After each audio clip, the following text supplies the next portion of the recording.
First experience ng kambal na gumawa ng songpyeon pag sa Korean Thanksgiving.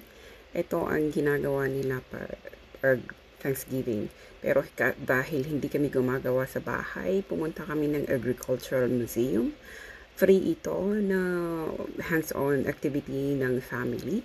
Mag-register ka lang online para alam nila kung ilan ang ipe-prepare nila.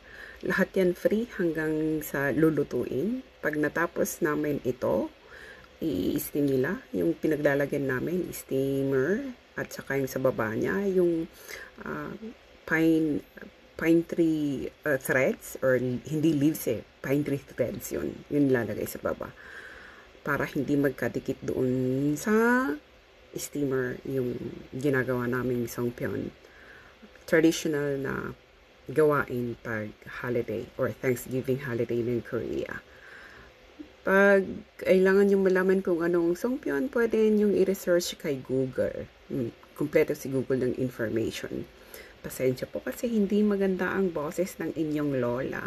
Itong kambal, masaya silang gumagawa. At saka dito, sabi nila pag ang ginawa pong shape na songpyeon ay maganda, ibig sabihin magiging maganda ang anak mo raw. Yan naman ang mga pamahiin nila. Ang nilalagay doon sa gitna niya is made of sesame seeds, powder, na minatamis. Depende kung ano yung lalagay yung butter niya saan. Masaya na gawin at family time, lalong-lalo na sa mga hindi nagse-celebrate ng holiday. Yung less lang ang tusok or mga chesa-chesang ginagawa at saka pagluluto. Tapos ito naman, free kahit saan sa Korea, depende sa munisipyo ninyo, may mga offer silang mga ganyan na activity na free para sa mga family, para sa mga bata before ng holiday. The exact date ng holiday. Pero ngayon, hindi exact holiday ito.